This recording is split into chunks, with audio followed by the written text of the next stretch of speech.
This is a story about love, betrayal, and a horrifying end. Sarah Boone and Jorge Torres Jr. seemed like any other couple. They shared a home, they shared a life, and they shared a love that, at least on the surface, appeared real. But behind closed doors, a sinister reality was brewing.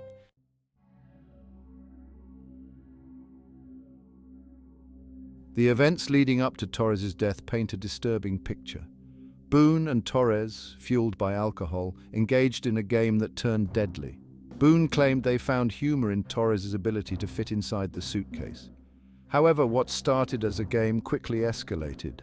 Boone claimed Torres's demeanor shifted while he was trapped inside. She told investigators that his tone became aggressive, triggering memories of alleged past abuse.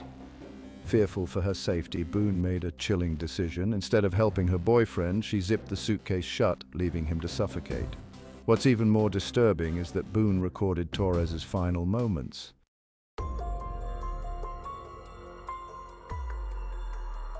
The night of February 23, 2020, began like any other for Sarah Boone and Jorge Torres Jr. The couple, who had been together for several years, were accustomed to spending their evenings in a relaxed manner. Fueled by alcohol, the couple decided to play a game of hide-and-seek in their Winter Park apartment. It was a spontaneous decision, one that seemed harmless and fun at the time. But this seemingly innocent game would soon take a sinister turn, one that neither of them could have anticipated. Boone later told investigators that Torres, in a playful mood, climbed into a large blue suitcase. It was a moment of jest, a quirky idea that seemed amusing at first. Initially, she claimed they both found it amusing. They laughed together, enjoying the absurdity of the situation. She even took a short video of Torres laughing from inside the suitcase, his voice echoing from within its confines. The laughter was genuine, capturing a fleeting moment of joy. But what began as a light-hearted moment quickly soured. The atmosphere in the room shifted dramatically. According to Boone, Torres's demeanor changed. His playful tone vanished, replaced by something unsettling. His playful tone morphed into something darker, something that sent a chill down her spine. The change was palpable, and it frightened her. She claimed his words became aggressive, triggering memories of alleged past abuse. The past seemed to collide with the present in a terrifying way. Fear, she said, began to course through her veins. It was a fear that paralyzed her, making her feel helpless. She described feeling trapped, her mind racing as she looked at her boyfriend, now confined within the suitcase. The situation had spiraled out of control, leaving her in a state of panic.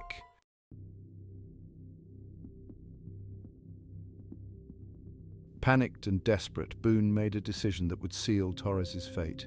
Instead of opening the suitcase and helping her boyfriend, she zipped it shut. She claimed she was afraid of what he might do if she let him out. Torres, realizing the gravity of the situation, began to plead for his life. His muffled cries for help echoed from inside the suitcase, his words barely audible. "I can't f***ing breathe," he gasped, his voice laced with terror. But Boone, consumed by her own fear, ignored his plea. She even took out her phone and began recording.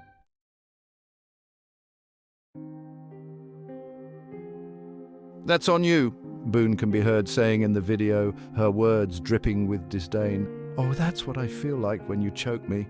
Torres, his voice growing weaker, continued to plead for his life. He begged for air, his pleas growing more desperate with each passing moment. But Boone, unmoved by his suffering, continued to mock him. She even went as far as to move the suitcase, flipping it over so that Torres was face down, making it even harder for him to breathe. The video captured the sound of his muffled screams, his desperate pleas for help growing fainter and fainter. Eventually, silence fell over the room. The once playful game of hide-and-seek had transformed into something truly horrific. Torres, trapped inside the suitcase, had suffocated to death.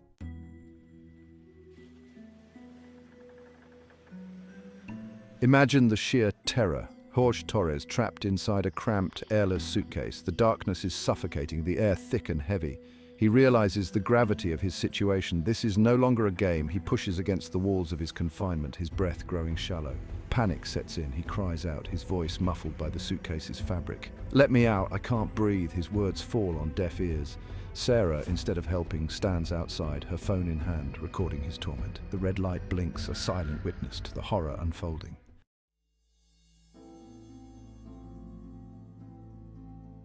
He thrashes inside the suitcase, desperate for air. His heart pounds against his ribs, a frantic drumbeat against the suffocating silence. He calls out to Sarah again and again, his voice hoarse, strained. "Please, Sarah, I can't breathe. You're killing me." His words, filled with fear and urgency, are met with a chilling indifference. Sarah continues to record, her face illuminated by the cold blue light of her phone. She doesn't move. She doesn't flinch. She simply watches, her silence a deafening testament to her cruelty.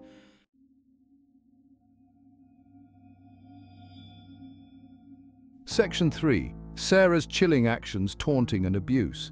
In those agonizing moments, Sarah's true nature is revealed.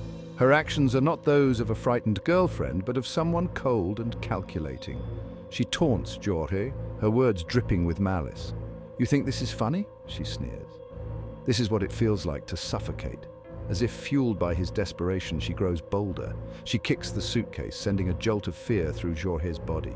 His hand, reaching out from a small opening, grasps for air, for anything to cling to. She grabs a nearby baseball bat. With a sickening thud, she strikes his hand, driving it back into the suitcase.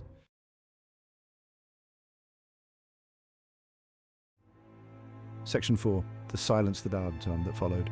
A life extinguished. His cries for help gradually weaken, replaced by gasps and whimpers. The air inside the suitcase grows stale, thick with his exhaled breaths. His lungs burn, starved for oxygen. The once frantic movements inside the suitcase slow, then cease altogether. A terrifying silence descends, the silence of death. Sarah, still recording, watches as the last vestiges of life ebb away. The red light on her phone continues to blink, a heartless observer to the tragedy it has captured. This chilling footage, played later in court, would become the most damning evidence against Sarah Boone.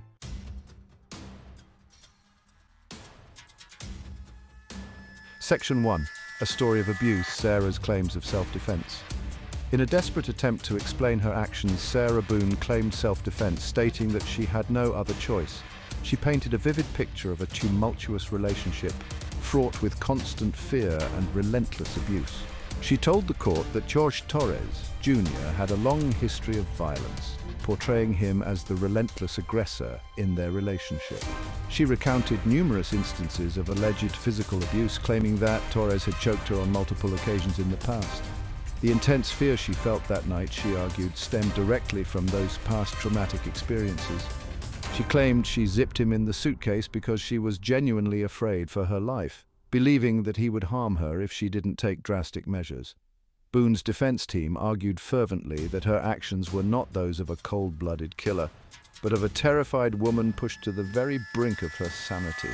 They pointed to her demeanor in the video, suggesting that her taunts were a desperate attempt to mask her own overwhelming fear and anxiety.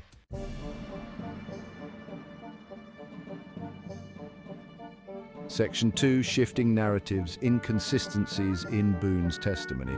However, Boone's claims of self-defense were quickly met with skepticism. Her account of the events leading up to Torres's death was riddled with inconsistencies. The prosecution meticulously picked apart her story, highlighting the discrepancies between her initial statements to police and her testimony in court. For instance, Boone initially told investigators that she had fallen asleep and awoke to find Torres dead in the suitcase. It was only later, when confronted with the video evidence, that she changed her story, claiming she had zipped him in the suitcase out of fear for her safety. Furthermore, the prosecution pointed out that Boone never reported any instances of domestic abuse to the police prior to Torres's death. Her claims of abuse, they argued, were a convenient fabrication, a desperate attempt to evade responsibility for her actions.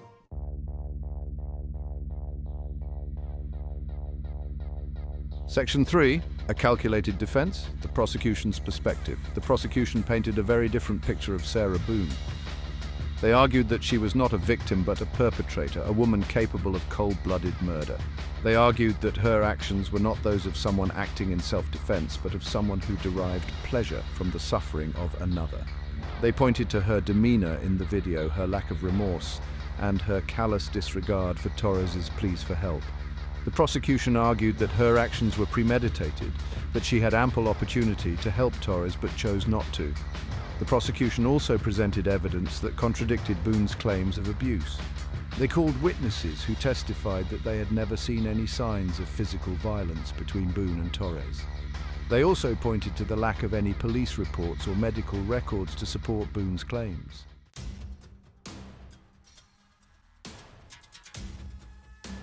Section 1. The prosecution's case building a murder charge. The courtroom buzzed with anticipation as the prosecution methodically laid out their case. They argued that Sarah Boone's actions were not those of a terrified woman acting in self-defense, but of a calculated killer. They pointed to the video evidence, emphasizing Boone's chilling lack of remorse as Jorge Torres Jr. desperately pleaded for his life. Her taunts, her inaction, and her decision to record his suffering painted a damning picture. The prosecution argued that Boone had numerous opportunities to help Torres. She could have unzipped the suitcase, called 911, or simply left the door open for him to escape. Instead, she chose to watch him suffer. This, the prosecution argued, was not self-defense. This was second-degree murder, a horrific act driven by a depraved indifference to human life.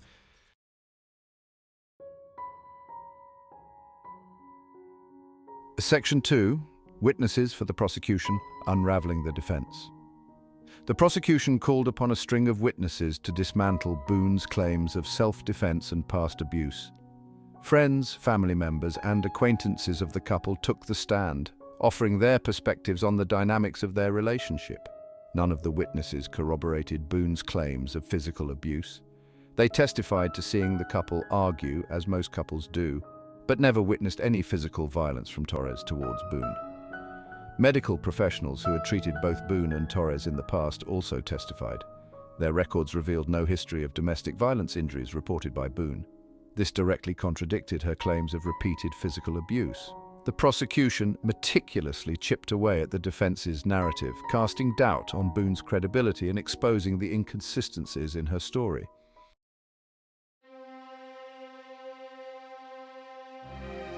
Section 3. A guilty verdict, justice for Jorge Torres Jr. After weeks of testimony, dramatic evidence, and closing arguments, the jury retreated to deliberate. The weight of their decision was immense. A man was dead, and a woman's fate hung in the balance. The jurors considered the evidence, carefully weighing the prosecution's case against the defense's narrative. They reviewed the chilling video footage, listened to witness testimonies, and analyzed the physical evidence.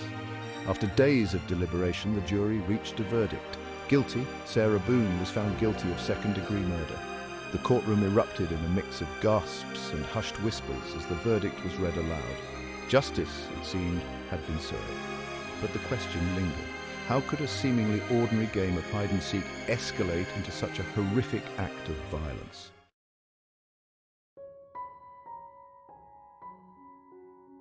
Section 1. A legacy of loss and accountability. The Sarah Boone case serves as a chilling reminder of the devastating consequences of domestic violence, even if it played no part in the eventual murder. While Boone's claims of self-defense were ultimately rejected by the jury, the trial brought to light the often hidden reality of abusive relationships. Domestic violence can take many forms, from physical and emotional abuse to verbal and financial control. The scars of such abuse run deep, leaving victims feeling trapped, isolated, and afraid. Jorge Torres Jr.'s tragic death underscores the urgent need for greater awareness, support, and resources for victims of domestic violence. It's a stark reminder that behind closed doors, even seemingly ordinary relationships can harbor a dark and dangerous undercurrent.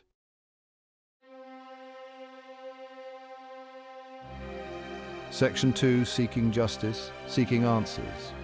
The jury's guilty verdict delivered justice for Jorge Torres Jr., holding Sarah Boone accountable for his senseless death.